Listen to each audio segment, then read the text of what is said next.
कभी किसी खिलाड़ी को बीच मैदान में से स्ट्रेचर पर ले जाया गया, कभी बीच मैदान किसी खिलाड़ी के दांत उसके मुंह से अलग हो गए और कभी बीच मैदान किसी खिलाड़ी का पूरा कैरियर खत्म हो गया।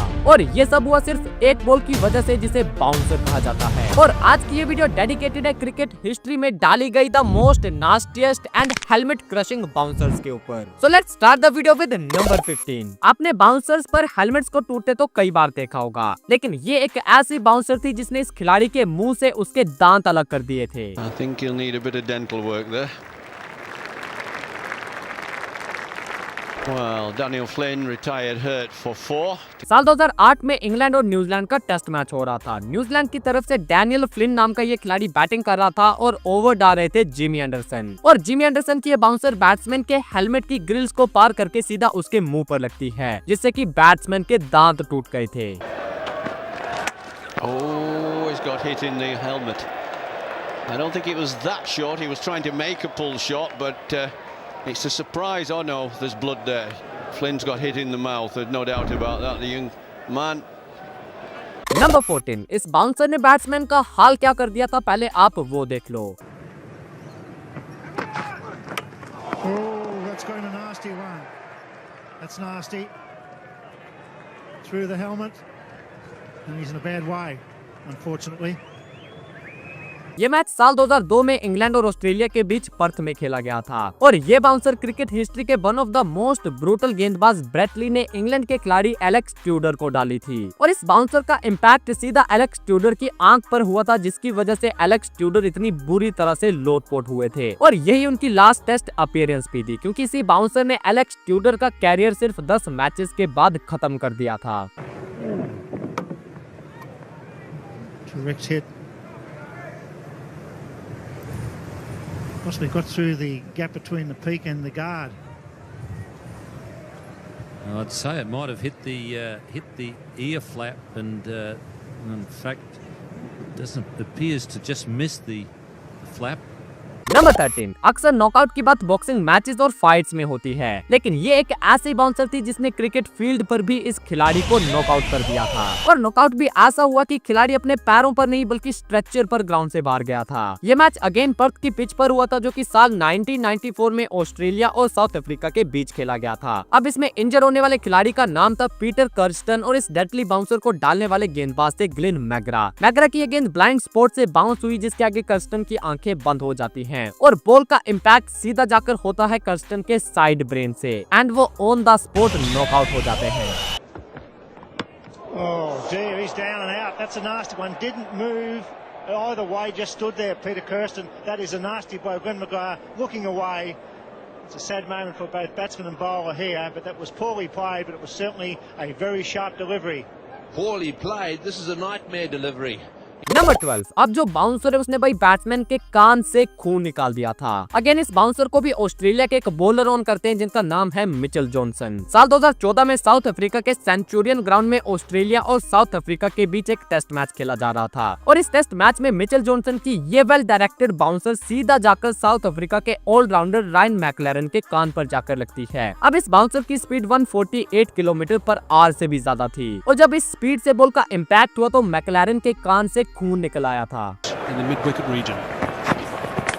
Oh, that's nasty. Goodness me, that's a nasty blow. That is not good at all. Ryan McLaren has taken a shocking blow here. The Australian players have gone to him straight away. They've signalled to the change room also to get the medical staff out straight away.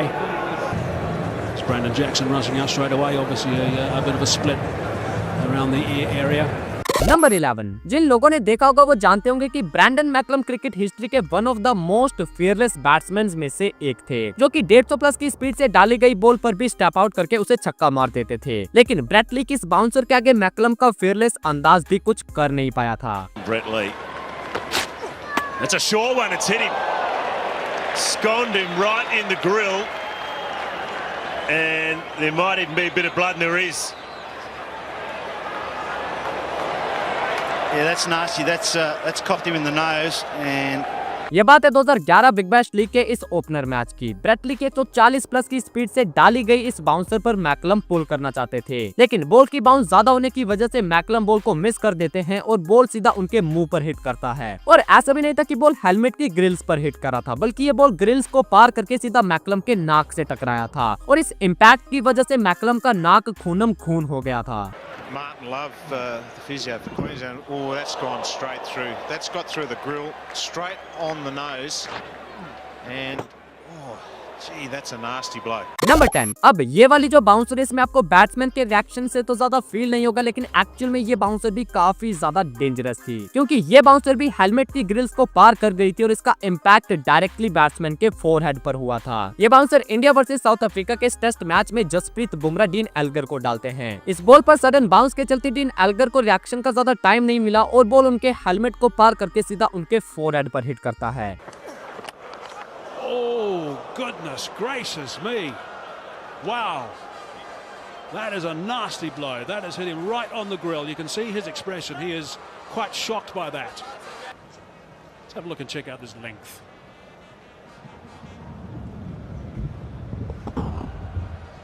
Thank goodness for grills on helmet. Number 9। इस video को बनाते हुए मैं ये सोच रहा था कि हेलमेट के बीच में ये जो गैप होता है इसे बॉल से कम क्यों नहीं रखा जाता था, क्योंकि जब देखो तब बॉल इस गैप में से घुसकर सीधा बैट्समैन के मुंह से लग रही है। अब जैसे कि इस बाउंसर को देखो, ये बाउंसर इंडिया के एक फास्ट बॉलर थे वरुण आरोन, उन्होंने स्टुअर्ट ब्रॉड को डाली थी और यहाँ भी बॉल हेलमेट के इस गैप में घुसकर सीधा ब्रॉड के नाक पर लगता है और इससे भी पेनफुल था कि ये बॉल हेलमेट के अंदर फंस गया था और इस बाउंसर ने स्टुअर्ट ब्रॉड को इस मैच से रिटायर हर्ट कर दिया था।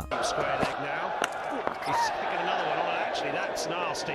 That's crashed into his head. I think Visor just managed to find a gap between the bars and the top of the helmet. Stuart Broad leaves the field. Number 8। एक perfect bouncer क्या होती है इसकी definition ये वाली bouncer आपको अच्छे से समझा देगी। Tailed back in ever so slightly. Oh dear, that's out. That is out, surely. What a delivery! What a delivery now! India versus south Africa के टेस्ट मैच में श्रीसंत ने ये बाउंसर जैक कैलिस को डाली थी। इस बाउंसर की direction body पर थी और इसकी हाइट भी काफी ज्यादा अनकंफर्टेबल थी, जिससे कि ये बॉल टोटली अनप्लेबल हो गई और जैक कैलिस इस बॉल को ना तो सही से खेल पाए और ना सही से छोड़ पाए और इस बॉल ने कैलिस को ब्रूटली डिसबैलेंस करके उनके ग्लव का किनारा लिया और सीधा फील्डर के हाथ में चला गया। This ball has just stood up from nowhere, probably off that crack. Callis, nobody in the world could have played that any better than that, I suppose. It could have gotten away.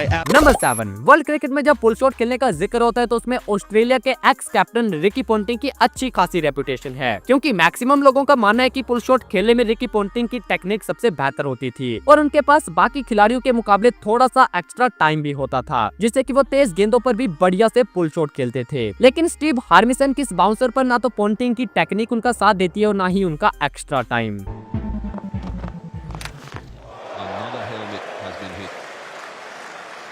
All three Australian batsmen have now been hit.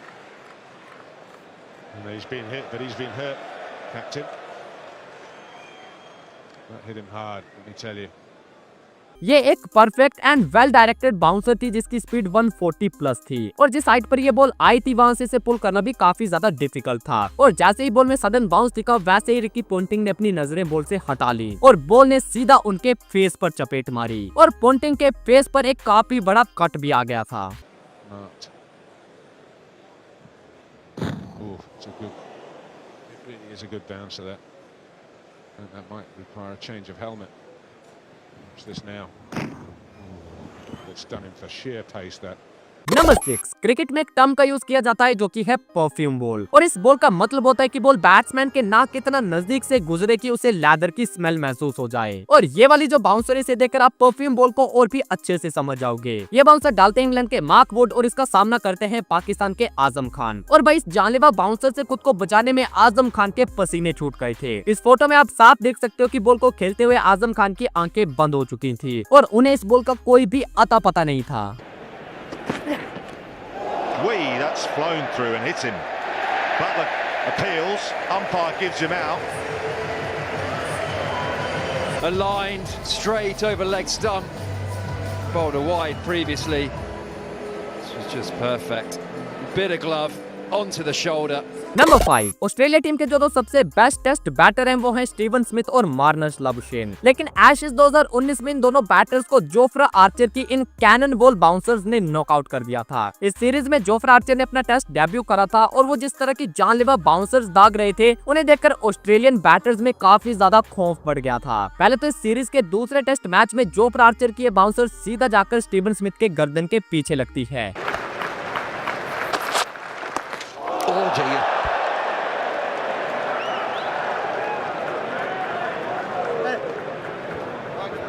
अब Smith जिस तरह से नीचे गिरे थे Australians को वो देखकर सीधा फिलिप ह्यूज का इंसिडेंट याद आता है। लेकिन लकीली थोड़ी देर में ही स्मिथ होश में आ जाते और उन्हें कंकशन के लिए ले जाया जाता है। अब कंकशन के चलते स्टीवन स्मिथ इस मैच की दूसरी इनिंग के लिए अवेलेबल नहीं होते हैं और उनकी जगह मार्नस लाबुशेन को शामिल किया जाता है, जो कि क्रिकेट हिस्ट्री में पहली बार एज ए कंकशन सब्स्टिट्यूट शामिल हुए थे। लाबुशेन का भी ये एशेज डेब्यू था और जो वो अपनी पहली बॉल खेलने आए तब भी जोफ्रा आर्चर ही बॉलिंग डाल रहे थे और आर्चर ने लाबुशेन का वेलकम भी इस डेडली बाउंसर से करा था। ये बाउंसर सीधा लाबुशेन के मुंह पर लगती है और लाबुशेन को मुंह के बल गिरा देती है। Oh no, that's a heavy blow. He's up on his feet again. Oh no, that's straight in. That is zeroed in. Number 4, इस वीडियो में एक बार फिर से ब्रैटली की एक और डेडली बाउंसर ने अपनी जगह बना ली है। इस फोटो को देखो, इसमें ये जो बैट्समैन पिच के बीच जिंदा लाश की तरह पड़ा है, इसका ये हाल ब्रैटली की इस डेडली बाउंसर ने किया था। Hit him on the back of the helmet, he's down. Chanderpaul is floored. Cracked him right on the back of the helmet. Lee is down there, the first man. Might just be unconscious here. ये batsman थे West Indies के शिव नारायण चंद्रपोल, जो कि ब्रैटली की इस bouncer को छोड़ने के लिए नीचे झुक रहे थे, लेकिन बॉल सीधा उनके सर के पीछे जाकर लगता है और जब सर के इस हिस्से में चोट लगती है तो उसे सबसे ज्यादा डेंजरस माना जाता है और जैसे ये बाउंसर चंद्रपोल को हिट करती है वो पिच के बीचों बीच बेहोश हो जाते हैं और वो कहते हैं कि ये उनके लिए एक नियर डेथ एक्सपीरियंस से कम नहीं था। Down right away. नंबर 3, अब हम देखेंगे अब तक की सबसे ब्लडी बाउंसर जिसने बैट्समैन का सबसे ज्यादा खून निकाला था और ये बाउंसर डाली थी लसित मलिंगा ने, जिन्हें बाउंसर्स के लिए कम और यॉर्कर्स के लिए ज्यादा जाना जाता था। लेकिन ये बाउंसर उनकी यॉर्कर से भी ज्यादा डेडली थी। इस बाउंसर को फेस किया था राइली रूसो ने और ये बाउंसर उनके हेलमेट को तोड़कर उनकी स्किन को चीर देती है। अब इस तरह की वीडियो प्ले करना ठीक नहीं है, लेकिन आप इस फोटो में देखो, मलिंगा की इस यॉर्कर ने राइली रूसो का पूरा मुंह खूनम खून कर दिया था और मलिंगा खुद इसे देख नहीं पाते, इसलिए वो वहाँ से दूर चले जाते हैं। Third time round, he takes him on, and it's not a good sight.